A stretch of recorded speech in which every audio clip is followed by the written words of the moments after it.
always some blonde, skinny talking mad for the Republicans. So she was talking about Serena Williams. Serena Williams comes, I guess, to celebrate Kim Kardashian, something about Kim Kardashian, and she goes into this luxurious hotel, and Serena Williams walks in and she sees cotton, like in a vase. How do we feel about cotton as decoration? Personally, for me, it doesn't feel great. In a vase, since it's a nice hotel, I say vase. If it was like a Western hotel, I said a vase. So she comes in and she goes, oh, cotton. Oh my God, I don't know about this. And she takes the cotton and she said, oh, this is like nail polish remover cotton. And she goes, ugh. Serena Williams is triggered by cotton, I guess, because it used to be picked by slaves, and she's a Black American. It's 2025. One thing I love about Megyn Kelly is that she never disappoints. She's always on some cunty shit. And that's why she gets paid the money she gets paid. It's always some blonde, weird-faced, talking mad shit. That is what Megyn Kelly gets. When Megyn Kelly talks, you know she's going to say some crazy shit. She hung up her racket in 2022, ending a career in which she earned $95 million in prize money. More prize money than any female athlete in history. As if that's supposed to get rid of the trauma of cotton. She goes, okay, this is Serena Williams, who's one of the richest athletes, female athletes ever. All right. She's worth $300-something million, has 12 different endorsements. She has endorsement deals to this day with more than a dozen brands. She's active as an investor in her own venture capital firm. She's got a licensing deal with a beauty line. Is a part owner of the Miami Dolphins. She has a media company, all this. She's married to a white man, so why is this cotton thing bothering you? You know? So Serena has every right to feel the way she feels about cotton. That's trauma to us.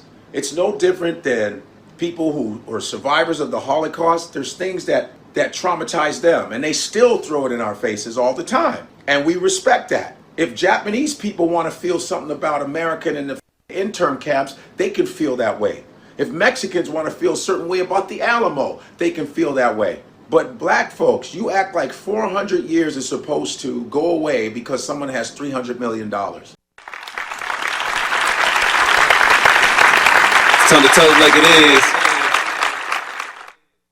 What is up, my beautiful black people? Thank you for joining me for another Harvey Rants video. Right here, of course, is where we will always have the important discussions that will influence and encourage the necessary actions that will ultimately create significant positive change for our people. I'm going to start off from the very beginning with making it perfectly clear that I do not hate my own people.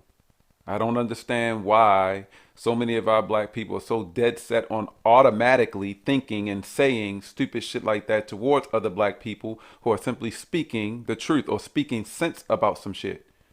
And I know with this topic and some of the things that I'm going to be expressing to you guys, some of the truth, the facts, you're probably going to say that in response to what I'm saying. So she comes in and she goes, oh, cotton. Oh my God, I don't know about this. And she takes the cotton and she said, oh, this is like nail polish remover cotton. And she goes, ugh. Serena Williams never said anything about being traumatized. During the little video clip or after, like a car going 100 miles per hour slamming into a wall, these scary and horrible memories instantly hit your mind. That's being traumatized. To stand there, picking it and talking about it doesn't suggest traumatization to me. People who are truly traumatized are triggered not only by the things that remind them of what happened to them, but also people who remind them of what happened to them. So I can understand why some people are talking about, well, but she's married to a white, and it's not just a white woman. Even black people are saying this. Well, she's married to a white man. Even beyond her being married to a white man. To be triggered by the things and people that remind you of your trauma. She's not only married to a white man, she's trying to look like a white woman. She's lightening her skin. She's wearing the white woman's hairstyle and type of hair, all this fake shit. But she's traumatized by this. What bothers me is this situation and many others where our black people are so quick to talk about how we are traumatized by certain things.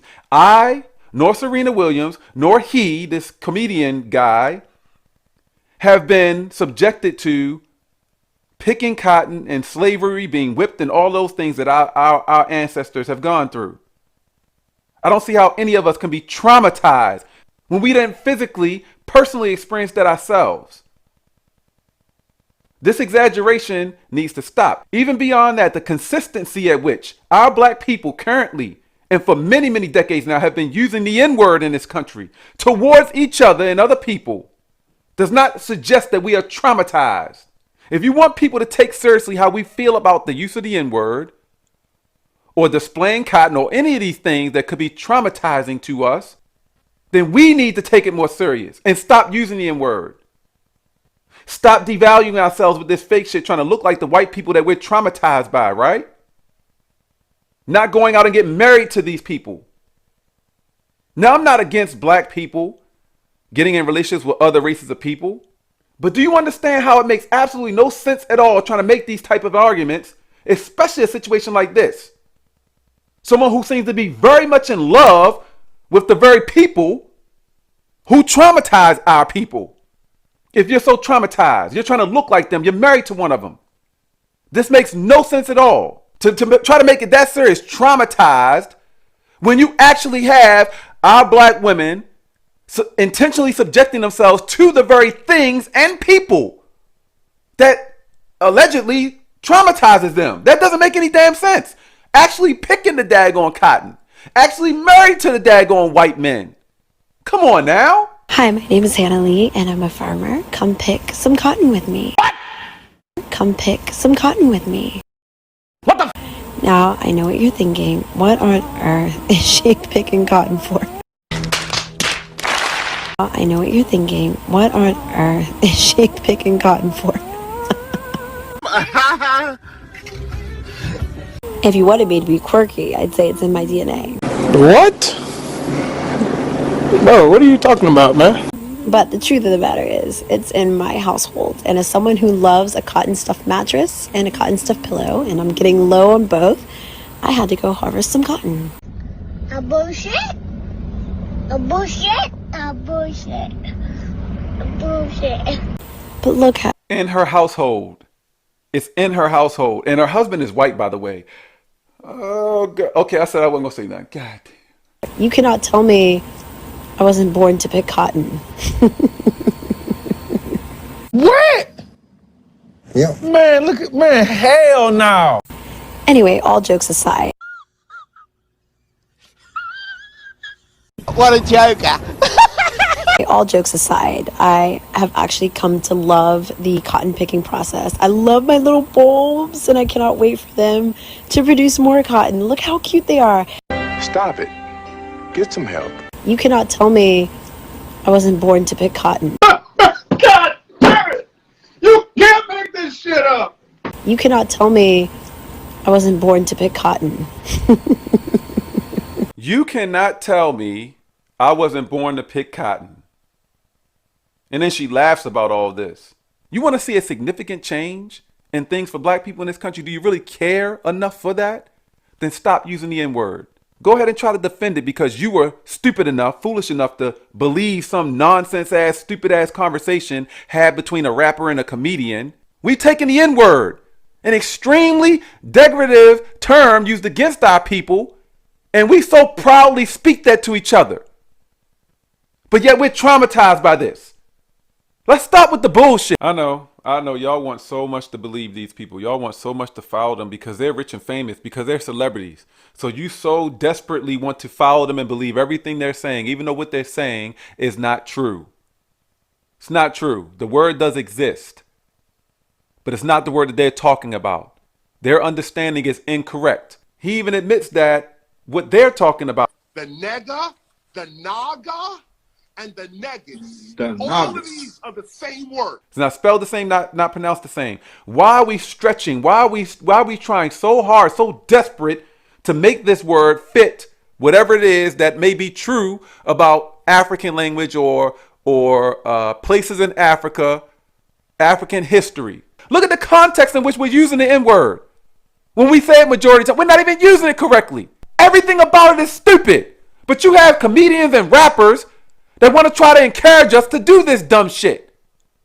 And we fell for it. Y'all fucking fell for it. The original niggas are teachers and prophets.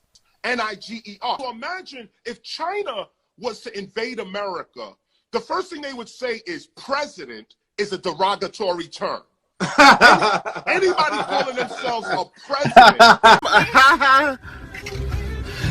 An Asian country invading the U.S. and president is now derogatory. Come on, how ridiculous, man. And it bothers me that so many of our black people, literally, I'm sure by the millions, our black people watch this nonsense and they'll fall for this shit. He spoke in this video about white people using it towards us in a hateful way. We use it towards ourselves in a hateful way.